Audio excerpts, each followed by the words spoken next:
భారతదేశం ఇప్పుడు ఏదైతే నిర్ణయం తీసుకుందో అంటే పాకిస్తాన్‌కి సింధు జలాలు ఇవ్వకూడదని, పూర్తిగా రద్దు చేసే హక్కులు, అధికారాలు భారతదేశానికి లేవు. ఎందుకంటే ఆ ట్రీటీ అలా రాయలేదు అప్పట్లో నెహ్రూ గారు. ప్రస్తుతానికి హోల్డ్ చేయడం మాత్రమే జరిగింది. ఎందుకంటే మనకు అంతే అధికారం ఉంది. మనం పూర్తిగా రద్దు చేయాలంటే మనం కూడా ప్రాజెక్టులు నిర్మించి అవన్నీ నిర్మించడానికి మళ్ళీ ఒక 5 ఏళ్ళైనా పడుతుంది. ఒక 2 ప్రాజెక్టులు ఆ నీటి మీద నిర్మిస్తే తప్ప మనం పూర్తిగా సింధు జలాల్ని హోల్డ్ చేయడానికి మనకు అవకాశం లేదు.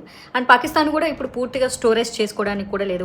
వాళ్ళ డబ్బులంతా దేశంలో ప్రజలు అడుక్కు తింటున్నా సరే ఈ టెర్రరిస్టులకి, ఈ ఆర్మీ వాళ్ళకి మాత్రమే ఖర్చు పెట్టుకున్నారు వాళ్ళు.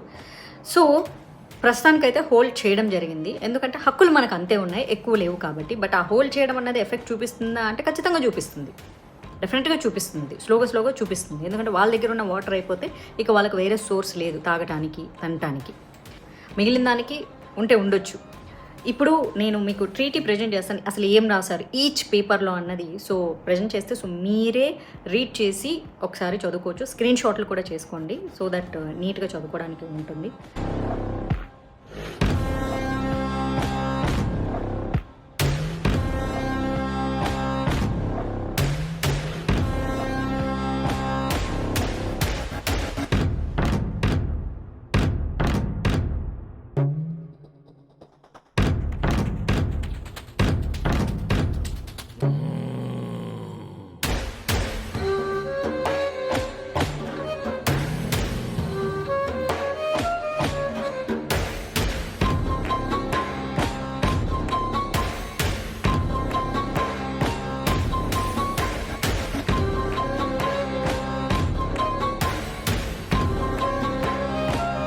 అది సంగతి. భారతదేశం ఒక సింధు జలాలను ఆపడమే కాదు, పాకిస్తాన్ ఇండియా బార్డర్స్ క్లోజ్ చేశారు.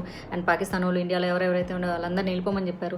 దాంతోపాటు జై పాకిస్తాన్ అనే వాళ్ళని కూడా వెనక్కి పంపించేస్తే బాగుంటుంది. కానీ వెరీ అన్ఫార్చునేట్, వాళ్ళందరికీ ఇండియన్ ఐడి కార్డులు ఉన్నాయి కాబట్టి ఏమీ చేయలేము. అందరూ ముఖ్యంగా పంపించాల్సింది కాంగ్రెస్ వాళ్ళని చాలామందిని పంపించాలి.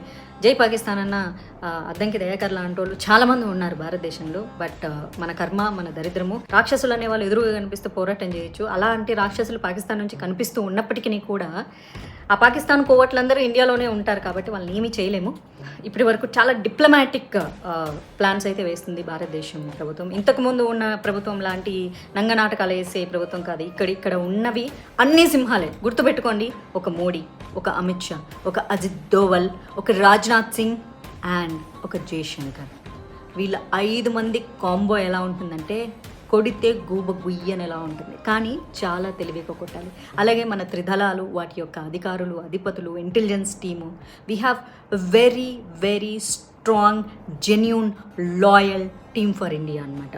అప్పుడప్పుడు దేశద్రోహులు కూడా ఉంటూ ఉంటారు. బట్ స్టిల్ హిందువులందరూ యునైట్గా ఉండండి. ఎందుకు అంటే హిందువులందరూ యునైట్గా ఎప్పుడైతే ఉంటారో భారతదేశమే కాదు ప్రపంచ శాంతి వస్తుంది.